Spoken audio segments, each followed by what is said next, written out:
Estamos en el agua.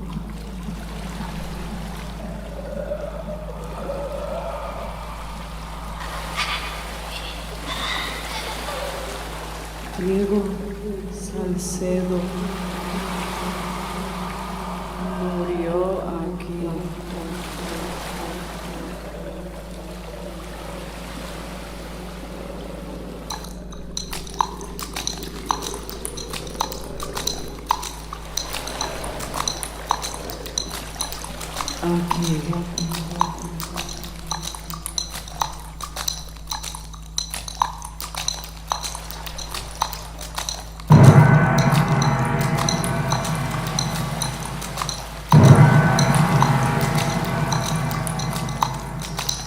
Caciques taínos matan a Salcedo, cacique Agüevana y cacique Jurayoan hablaron al español.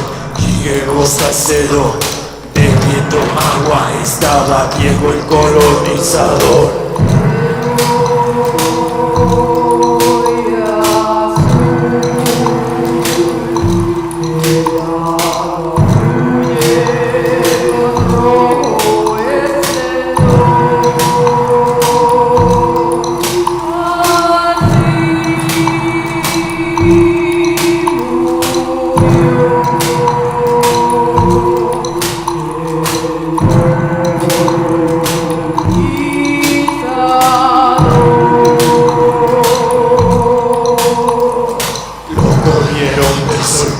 Sumergieron su cabeza hasta que no respiró en el río de Añasco, esperando 3 días y Diego seguía muerto, su cuerpo estaba dormido. Ellos no son dioses, ellos no son dioses.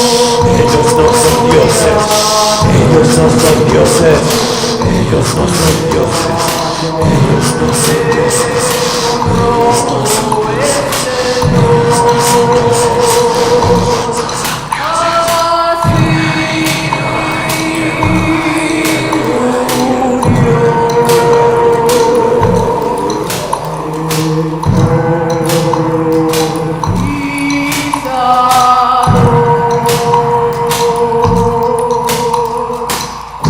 Los taínos vieron que ellos no son dioses, forman la revolución del 1511.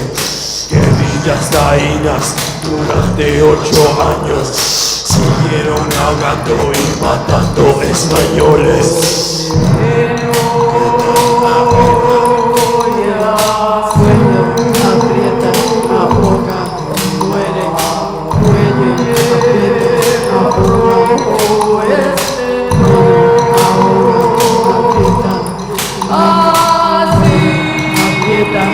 Ahoga, muere, cuello, aprieta, ahoga, muere, cuello, aprieta, ahoga, muere, cuello, aprieta, ahoga,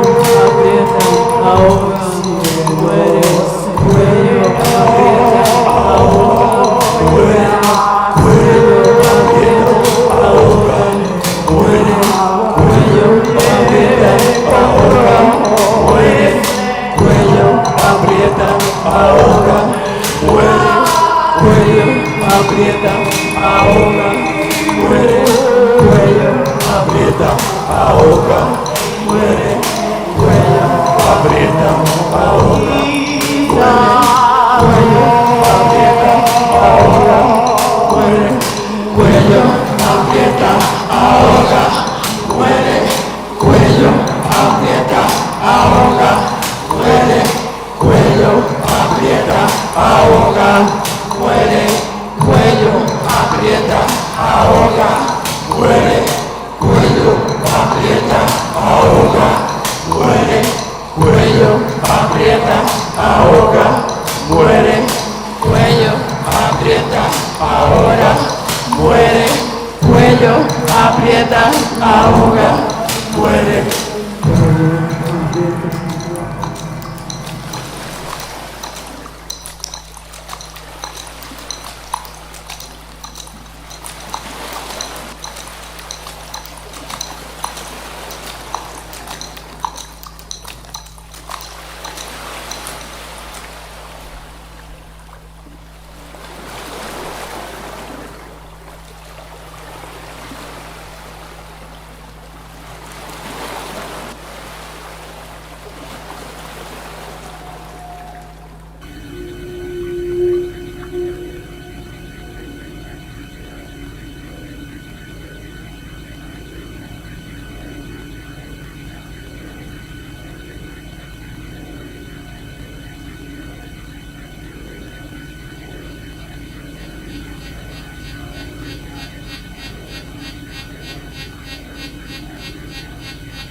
Gemina, caracol.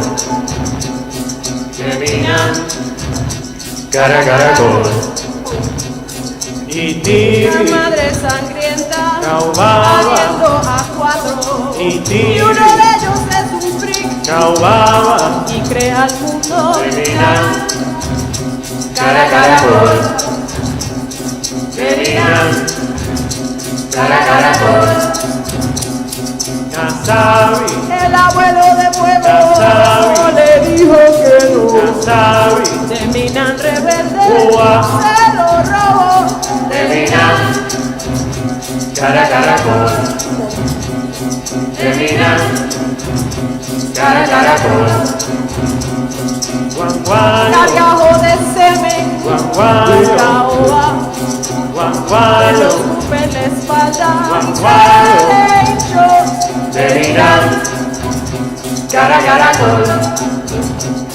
terminan, cara caracol, Caguama, Se vira la mira caguama, con su Córdova caguama, y de ahí salió Caguama. una tortuga. terminan, cara caracol, terminan, cara caracol, Taíno, La tortuga se Taíno, la chingaron Taíno, y ahí nació la Taíno. humanidad. terminan, cara caracol, terminan, cara caracol, y Tibi, Gran madre serpiente, pariendo a cuatro Córdova.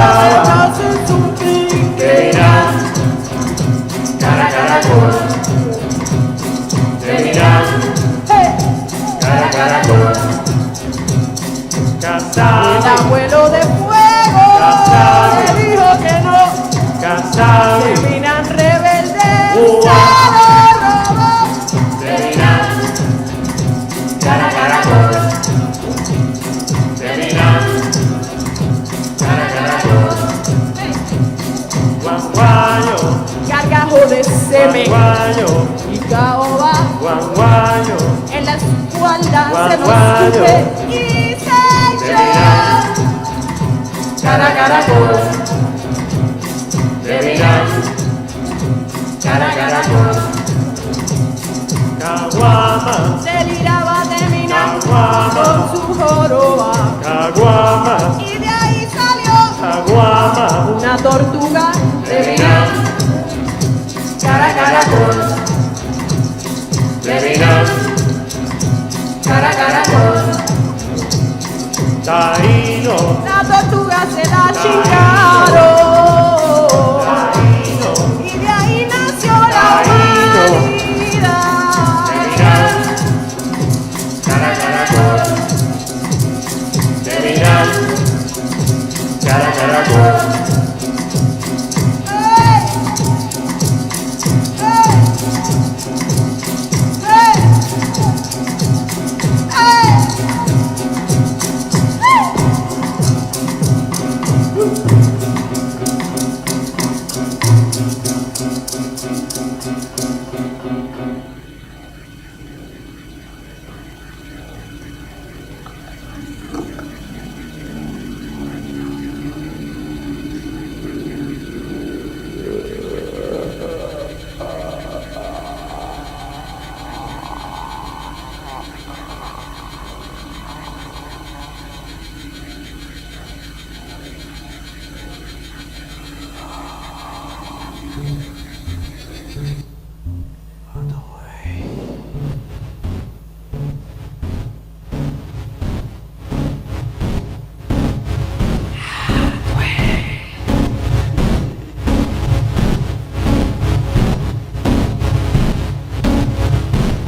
tamarindo, martirio de las llamas, prefiero ir al infierno que al cielo con cobardes. Fuego y tamarindo, martirio de las llamas, prefiero ir al infierno que al cielo con cobardes.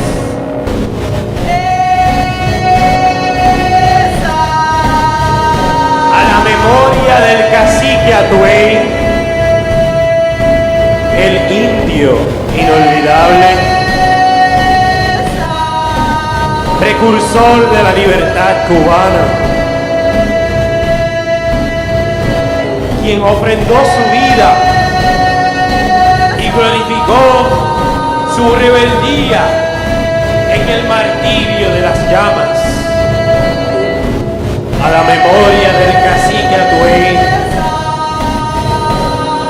el indio inolvidable. Mi tamarindo, martirio de las llamas, prefiero ir al infierno y al cielo con cobardes. Mi tamarindo, martirio de las llamas, prefiero ir al infierno y al cielo con cobardes. El oro y las riquezas son el Dios de los españoles, dice Atoé. Por eso nos persiguen y por eso hay que tirarlos al mar. Son cobardes, por eso se cubren de hierro. El oro y las riquezas son el Dios de los españoles, por eso hay que tirarlos al mar. ¡Son cobardes!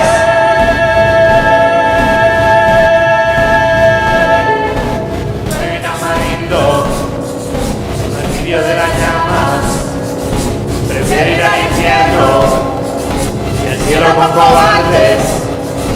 Fuego y tamarindo, martirio de las llamas, prefiero ir al infierno y al cielo con cobardes.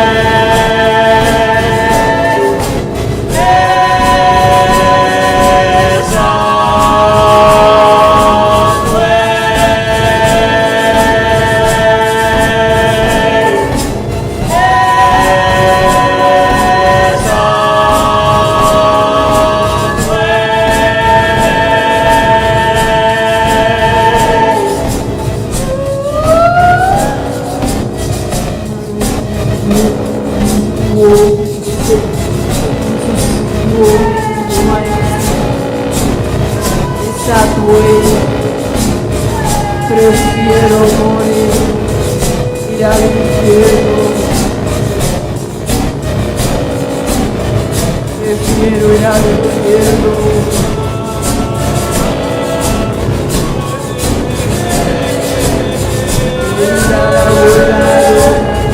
No quiero ir contigo, me voy al infierno.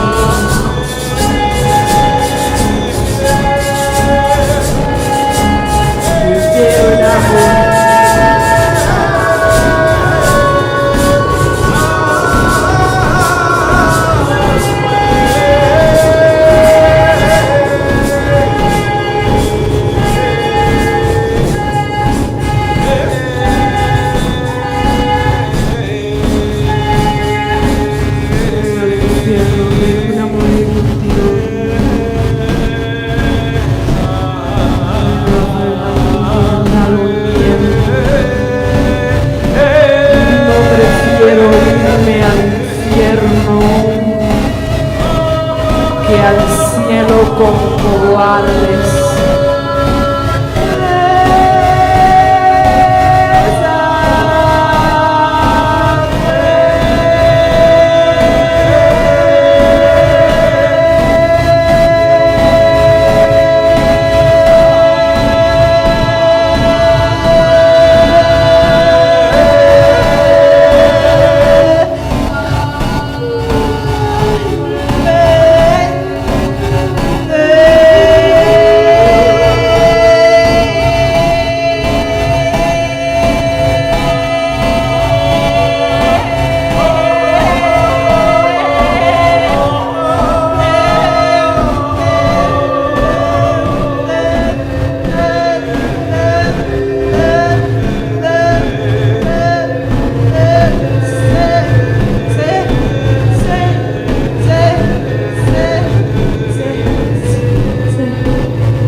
It's Nadya back at it again. This is the March edition of Arab AMP's Folktales right here from the Bay Area, Maine Territory.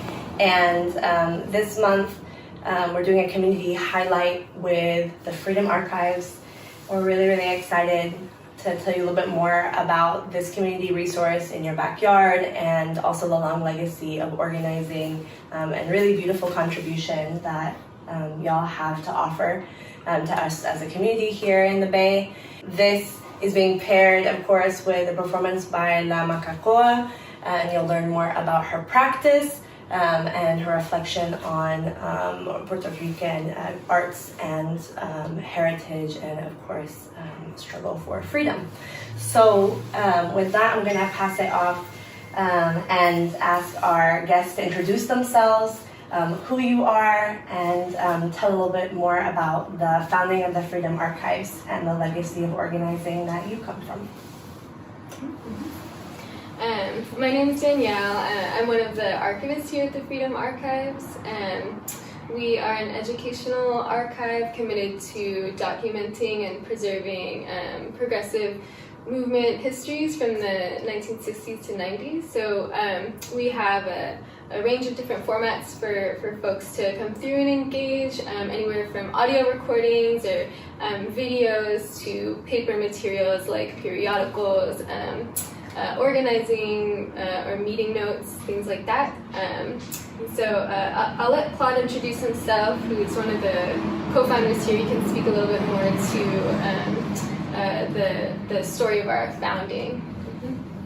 So my name is Claude Marks, and I'm one of the co-founders of the Freedom Archives. I'm a longtime organizer and media person.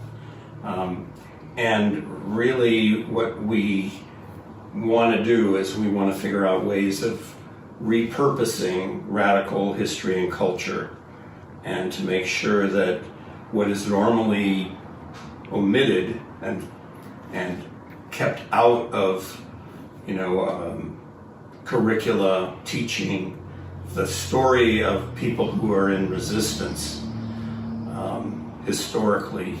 How do we uplift that story, their stories, and that whole process of kind of rejecting the dominant politics and culture of the founding of the settler colony, the United States. So that's the material here embodies that. Awesome. In terms of your outlook on your work, you talked a little about that. What do you all currently provide through your work? What are some of the maybe projects that you're most excited about, or something that you want to highlight? Because there's so much here to offer. Yeah, I guess when I think about what's really at the heart of what we do here, what comes up for me is really our focus on politics and on people or the community.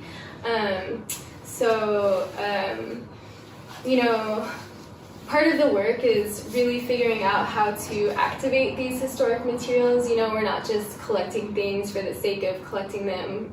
We don't want them to just be sitting somewhere collecting dust, but we really want folks to engage with the ideas and the politics of the materials in our collections.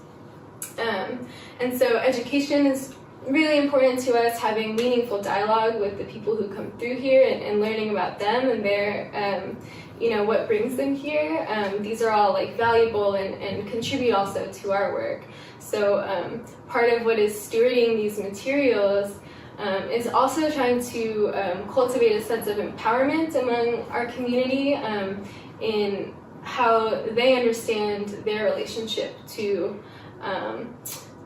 these legacies of struggle, and where is the the continuity of these legacies in the present. As far as what that actually looks like, we have a pretty robust internship program where we really ask we really encourage our interns to kind of take the lead in shaping their experience here, and also try to ground that experience in sort of like a mutual reciprocal relationship where they're here doing a project or something related to one of their interests, but also are contributing to what is like preservation and memory making, contributing to like our work as well.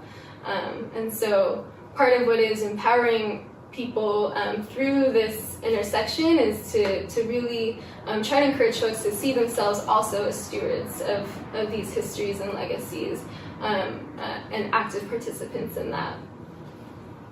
That's amazing. In terms of any campaigns or projects that you all are currently involved in and want to highlight, what are a couple that you want to offer? Well, we've always done a lot of work around prison issues, and that's reflected by the holdings here. There's ways in which the continuity of struggles within the prisons, led by prisoners, supported by their communities, is very easy to document. So we frequently get requests from people, whether they're physically here in the Bay Area or not, because so much of our stuff is online, to understand that continuity of prison resistance, whether it be talking about the Attica Rebellion or, for example, last year we did a very major piece on the 50-year anniversary of the murder of George Jackson, which is a major presence on our website, and is called 99 Books, because when he was killed in August of 1971, they inventoried his cell, and there were 99 books in there. And what those books represent is a way to really deeply understand the profound nature of what can be done inside a prison, the connection to kind of global struggle, an attention to philosophy, an attention to history, an attention to poetry and culture, with the idea that that's part of not only fortifying people and helping them survive the prison experience, which in his case, of course, the state nipped that in the bud when they assassinated him, but more importantly, his connection to the world and his ability to teach other prisoners and build consciousness.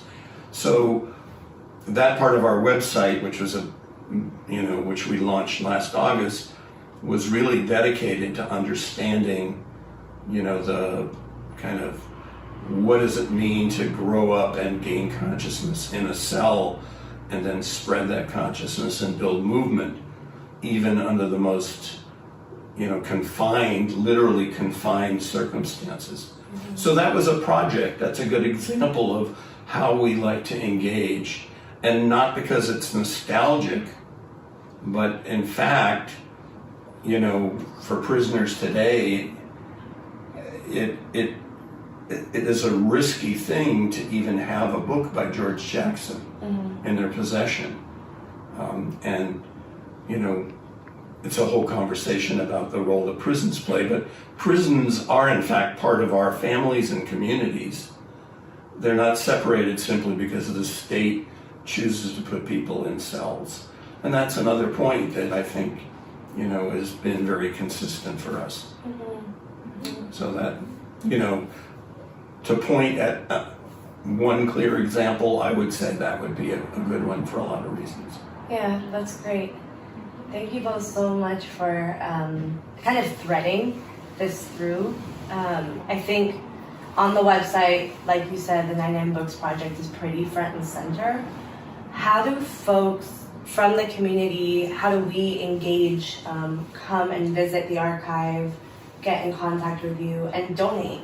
How do we also support the work and proliferate it? I think what you said about empowering the community here to understand ourselves as stewards of these histories and as also stewards of kind of carrying these legacies forward was really beautiful, because that's empowerment, right? And that's making sure that these legacies don't get cut off through government repression or exclusion through curriculum or things like that. We get to preserve and to innovate and to really grasp a hold of those narratives, to make them our own and to make sure that they don't get watered down by the tides of history, but they actually get strengthened and reaffirmed and things like that. So how do folks participate? How do folks get involved, and how do they support your amazing work? Yeah, folks can visit our website, freedomarchives.org, and fill out a research visit form. That's kind of how we are able to schedule visits. And our search database is also there, where you can find thousands of digitized items from our collections. There's also a number of other items which are cataloged up there that folks can check out and visit in person if they'd like to see them. And there's also a place on the website where you can donate. So as far as like supporting our work, help us spread the word. Help us engage and activate these materials. I think one of the strengths of our collections is that even though we have a relatively narrow collecting scope, where focusing on movement materials from a really specific range of like 60s to 90s, even though the bulk of our materials really lie in the 60s and 70s range. So even though that scope is fairly narrow, there's still such a range of different sectors and different themes and movements that are represented, where we have like poetry, we have music recordings, we have materials related to the Puerto Rican national independence movement. So I think just the range of materials really speaks to the vibrancy of the movement, and so I really would just encourage folks to engage the materials and just think about the connections that they really bring out to between the past and the present. Beautiful. It's very inspiring. Thank y'all so much for letting me bother you in a very busy day, and for coming to visit. And it's an honor to be able to, have you all as part of the community highlight for Arab AMP and for this program, which, the goal is to visibilize and to uplift our community organizations, institutions, and resources that we should connect with, to participate, to keep the integrity of community, and to keep on pushing in the city of Oakland, here in Berkeley, and all throughout the Bay Area. So with that, we'll see y'all next month, and make sure to visit Freedom Archives website, proliferate the information, engage with it, donate and give what you can, and come and pay a visit as well. So peace.